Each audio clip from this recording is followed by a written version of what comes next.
জানিয়ে দিব এই মুহূর্তে পাওয়া সর্বশেষ বাংলা সংবাদ। শুরুতেই শিরোনাম। যুদ্ধকালীন পরিস্থিতির মতো সতর্ক থাকতে হবে, প্রধান উপদেষ্টা ডক্টর মোহাম্মদ ইউনূসের হুঁশিয়ারি বার্তা। এরপরেই জানিয়ে দিব স্বৈরাচারের দোসরদের শাস্তির আওতায় আনতে পারেনি সরকার, বিএনপি নেতাটুকু।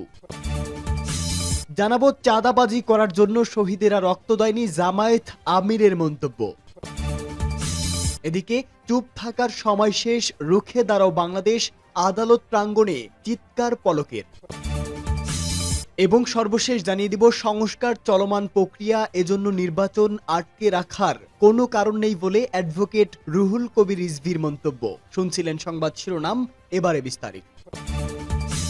চলতি বছরকে দেশের জন্য অত্যন্ত গুরুত্বপূর্ণ উল্লেখ করে আইন শৃঙ্খলা রক্ষাকারী বাহিনীকে সর্বোচ্চ সতর্কতা অবলম্বনের নির্দেশ দিয়েছে অন্তর্বর্তী সরকারের প্রধান উপদেষ্টা অধ্যাপক ডক্টর মোহাম্মদ ইউনূস। রাষ্ট্রীয় অতিথি ভবন যমুনায় নিরাপত্তা বাহিনীর শীর্ষ কর্মকর্তাদের সঙ্গে আইন শৃঙ্খলা পরিস্থিতির পর্যালোচনা সভায় তিনি এই নির্দেশ দেন। সভায় স্বরাষ্ট্র উপদেষ্টা লেফটেন্যান্ট জেনারেল জাহাঙ্গীর আলম চৌধুরী, প্রধান উপদেষ্টার বিশেষ সহকারী মোহাম্মদ খোদাবক্স চৌধুরী, স্বরাষ্ট্র সচিব নাসিমুল গনি এবং police, BGB, RAB, DMP, coast guard এবং বিশেষ শাখার প্রধানরা উপস্থিত ছিলেন। প্রধান উপদেষ্টা নিরাপত্তা বাহিনীর প্রধানদের আইন শৃঙ্খলা পরিস্থিতি বিঘ্নিত করার যে কোনো প্রচেষ্টার বিরুদ্ধে সতর্ক থাকার নির্দেশ দিয়ে বলেছেন, যুদ্ধকালীন পরিস্থিতির মতো আমাদেরকে সতর্ক থাকতে হবে। এই বছরটি দেশের জন্য অত্যন্ত গুরুত্বপূর্ণ, কাউকে বিশৃঙ্খলা ও অরাজকতা সৃষ্টির সুযোগ দেওয়া যাবে না। প্রধান উপদেষ্টা যোগ করেন, নিরাপত্তা বাহিনীগুলোকে সর্বোচ্চ আধুনিক যোগাযোগ প্রযুক্তির ব্যবহার নিশ্চিত করতে হবে, যাতে তারা দ্রুত পরিস্থিতি নিয়ন্ত্রণে আনতে পারে।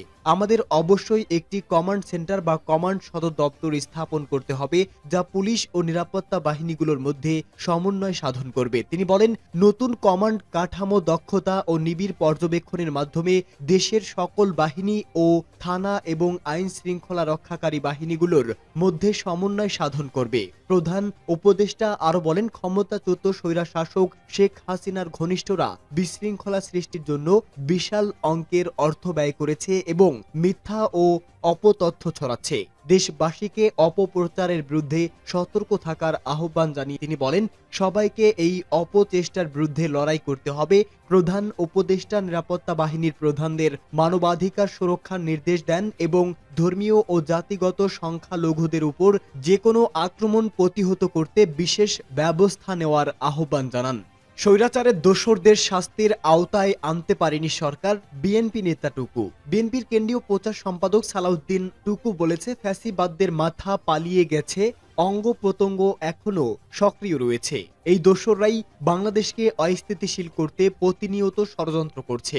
সেই ষড়যন্ত্রের অংশ হিসাবে কুমিল্লা যুবদলের নেতা তৌহিদুল ইসলামকে নির্মমভাবে হত্যা করা হয়েছে। কুমিল্লা যৌথ বাহিনীর নির্যাতনে মৃত যুবদল নেতা তৌহিদুল ইসলামের স্মরণে অনুষ্ঠিত দোয়া মিলাদে অংশ নিয়ে তিনি এসব কথা বলেন। তৌহিদ আদর্শ সদর উপজেলার পাঁচথবি ইউনিয়নের পাঁচথবি গ্রামের মোখলেসুর রহমানের ছেলে ও ইউনিয়ন যুবদলের আহ্বায়ক ছিলেন। গত ৩০ জানুয়ারি রাত প্রায় ২টার দিকে যৌথ বাহিনীর পরিচয় দিয়ে কুমিল্লার আদর্শ সদর উপজেলা থেকে তাকে তুলে নিয়ে যাওয়া হয়। এরপর যৌথ বাহিনীর হেফাজতে থাকা অবস্থায় গুরুতর অসুস্থ হলে গোমতী নদীর পাড়ে ফেলে রাখা হয়। খবর পেয়ে পুলিশ তাকে উদ্ধার করে পরদিন ৩১ জানুয়ারি দুপুর 12:30টার দিকে কুমিল্লা মেডিকেল কলেজ হাসপাতালের জরুরি বিভাগে নিয়ে যায়। সেখানে কর্তব্যরত চিকিৎসক তাকে মৃত বলে ঘোষণা করেন। টুকু বলেন, ডক্টর ইউনূসের নেতৃত্বাধীন অন্তর্বর্তী সরকারের অন্যতম অঙ্গীকার ছিল গুম, খুন ও বিচার বহির্ভূত হত্যা বন্ধ করা, কিন্তু প্রশাসনে ঘাপটি মেরে থাকা আওয়ামী দোসররা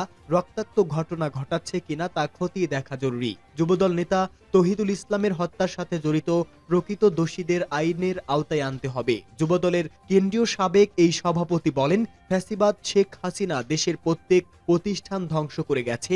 যাদের সহযোগিতায় তিনি দেশে স্বৈরতন্ত্র চালু করেছিল, সেসব দোসররা আগের মতোই বহাল তবিয়তে আছেন। তাদেরকে এখন পর্যন্ত চিহ্নিত করা হয়নি, তাদেরকে শাস্তির আওতায় আনতে পারেনি বর্তমান সরকার। সরকারের এই উদাসীনতায় আজ একজন যুবদল নেতার তরতাজা প্রাণ ঝরে গেছে। কাল ছাত্র জনতার রক্তাক্ত গণ অভ্যুত্থানকেই ঝুঁকিতে ফেলে দেওয়া হবে। এত মৃত্যুর মিছিল আর নির্যাতনের পর এখনো যদি এই সরকার সতর্ক না হয় তাহলে কেউ রেহাই পাবে না। ফ্যাসিবাদ আবারও ফিরে আসার ষড়যন্ত্র করছে। এই ষড়যন্ত্র অন্দরমহল থেকে শুরু করে প্রকাশ্যে চলে এসেছে। আর এ কারণেই যুবদলের একজন নিরপরাধ নেতাকে নির্মমভাবে পিটিয়ে হত্যা করার দুঃসাহস দেখিয়েছে দোসররা। অবিলম্বে এই দোষরদের চিহ্নিত করুন, দৃষ্টান্তমূলক শাস্তির ব্যবস্থা করুন। এ সময় জাতীয়তাবাদী যুবদলের কেন্দ্রীয় সভাপতি আব্দুল মোনায়েম মুন্না, সাধারণ সম্পাদক নুরুল ইসলাম নয়ন সহ স্থানীয় নেতাকর্মী উপস্থিত ছিলেন। চাঁদাবাজি করার জন্য শহীদরা রক্ত দেয়নি, জামায়াত আমিরের মন্তব্য। ফেনীতে ২৪-এর গণ অভ্যুত্থানে শহীদ পরিবার ও আহতদের সাথে শুভেচ্ছা বিনিময় করেন বাংলাদেশ জামায়াত ইসলামীর কেন্দ্রীয় আমির ডাক্তার শফিকুর রহমান। ফেনী শহরে গ্র্যান্ড সুলতান কনভেনশন হলে জেলা জামায়াতের আয়োজনে এই শুভেচ্ছা বিনিময় অনুষ্ঠান ২৫ অনুষ্ঠিত হয়েছে। অনুষ্ঠানে প্রধান অতিথির বক্তব্যে ডাক্তার শফিকুর রহমান বলেন, শহীদরা জাতীয় সম্পদ, তারা কোনো রাজনৈতিক দলের নয়। তাদের কাছে আমরা সহ পুরো জাতি চিরঋণী। সরকারকে বর্তমানে সকল কিছু বাদ দিয়ে আহতদের চিকিৎসায় হাত দিতে হবে। আমরা চাই না আমাদের আর কোনো ভাই পঙ্গু হোক। এছাড়া প্রত্যেকটি গণহত্যার বিচার কার্যকর করতে হবে। কোনো মহল জামায়াতের ধৈর্যের পরীক্ষা নিয়েন না, তাহলে বাংলাদেশ বিস্ফোরিত হবে। ৯১ ভাগ মুসলমানের দেশে আল্লাহর আইন প্রতিষ্ঠা হলে সকলেই মর্যাদা পাবে এবং মানবিক বাংলাদেশ গঠন হবে। একটি সাম্য এবং মানবিক বাংলাদেশ না হওয়া পর্যন্ত আমরা বিশ্রাম নেব না। এছাড়া ৫ই আগস্টের পরবর্তী সময়ে ফেনীতে চাঁদাবাজি প্রসঙ্গে আমির বলেন, শহীদরা কি অনিয়ম চাঁদাবাজির জন্য রক্ত দিয়েছে? বর্তমানে যা শুনছে তা যদি সত্যি হয় তাহলে একটি শহীদের রক্তের সাথে গাদ্দারি ও বেঈমানি সমান। আল্লাহ ছাড় দেন, ছেড়ে দেন না। এ সময় তিনি আরো বলেন, আমাদের সীমিত সামর্থ্য অনুযায়ী শুরু থেকে আন্দোলন, আহত ও নিহতদের পরিবারের পাশে থাকার সর্বোচ্চ চেষ্টা করেছি। জামায়াত নেতা আজহারের মুক্তি প্রসঙ্গে আমিরে জামায়াত ডাক্তার শফিকুর রহমান বলেন, আমরা মজলুম সংগঠন। স্বৈরাচারী আওয়ামী লীগের আমলে আমাদের নেতাদের উপর নির্যাতনের স্টিম রোলার চালানো হয়েছিল। জামায়াত নেতা আজহারকে ধুকে ধুকে কারাগারে মারার দ্বারপ্রান্তে নিয়ে গিয়েছিল হাসিনা সরকার। এ সময় ফেনীর ছাত্র আন্দোলনে ১২ জন নিহতের পরিবার ও প্রায় ৩৫০ আহতদের হাতে জামায়াতের কেন্দ্রীয় আমির নগদ অনুদান তুলে দেন। চুপ থাকার সময় শেষ, রুখে দাঁড়াও বাংলাদেশ, আদালত প্রাঙ্গণে পলক। আদালত প্রাঙ্গণে কখনো অঙ্গিভঙ্গি, আবার কখনো মন্তব্য করে আলোচনায় থাকছেন সাবেক আইসিটি প্রতিমন্ত্রী জুনায়েদ আহমেদ পলক। এবার ঢাকার মেট্রোপলিটন ম্যাজিস্ট্রেট আদালত প্রাঙ্গণে নতুন বার্তা দিয়েছে। তিনি বলেন, চুপ থাকার সময় শেষ, রুখে দাঁড়াও বাংলাদেশ। রাজধানীর বাড্ডা থানার অটোরিকশা চালক হাফিজুল শিকদার হত্যা মামলায় পলকে ২ দিনের রিমান্ড মঞ্জুর করে আদালত। শুনানি শেষে আদালত থেকে হাজতখানায় নেওয়ার সময় এই মন্তব্য করেন তিনি।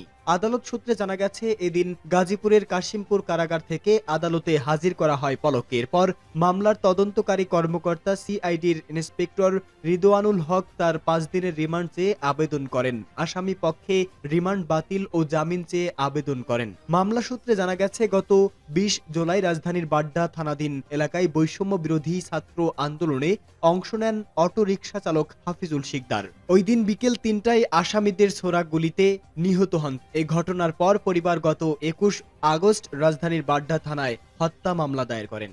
সংস্কার চলমান প্রক্রিয়া, এজন্য নির্বাচন আটকে রাখার কারণ নেই। অন্তর্বর্তী সরকারকে নির্বাচনের রোডম্যাপ দিতে হবে, কারণ জনগণের বঞ্চনার দুঃস্বপ্ন যাতে দূর হয়। এ কথা জানিয়ে বিএনপির সিনিয়র যুগ্ম মহাসচিব অ্যাডভোকেট রুহুল কবির রিজভী বলেছেন, সংস্কার চলমান প্রক্রিয়া, এর জন্য নির্বাচন আটকে রাখার কোনো কারণ নেই। মুন্সিগঞ্জ জেলা বিএনপির আংশিক আহ্বায়ক কমিটির সদস্যদের নিয়ে শহীদ রাষ্ট্রপতি জিয়াউর রহমানের সমাধিতে শ্রদ্ধা জানানোর শেষে সাংবাদিকদের এসব কথা বলেন তিনি। বিএনপির এই নেতা বলেন, অনেক রক্তের বিনিময়ে আজকের রাজনৈতিক পরিবেশ ও অন্তর্বর্তী সরকার চূড়ান্ত পর্যায়ে পৌঁছাতে হবে। বিক্ষোভ আন্দোলন যাই হোক, গুলি করে হত্যা বন্ধ করতে হবে চিরদিনের জন্য। শেখ হাসিনা ভোটারদের ভোট দিতে দেয়নি। অন্তর্বর্তী সরকারকে নির্বাচনের রোডম্যাপ দিতে হবে, কারণ জনগণের বঞ্চনার দুঃস্বপ্ন যাতে দূর হয়, এ কথা জানিয়েছে রিজভী। এ সময় তিনি বলেন, সংস্কার চলমান প্রক্রিয়া, এর জন্য নির্বাচন আটকে রাখার কোনো কারণ নেই। তিনি আরো বলেন, সাবেক প্রধানমন্ত্রী শেখ হাসিনা ভারতে অবস্থান করে তার দলের নেতাকর্মীদের বাংলাদেশে উস্কানি দিচ্ছেন। স্বাধীন চিন্তায় কথা বলায় কেউ যাতে বাধা না হয় এমন সংস্কার করতে হবে, কথা উল্লেখ করে সমালোচনা না নিতে পারলে উপদেষ্টার পদ ছেড়ে রাজনৈতিক দল করার আহ্বান জানান রিজভী।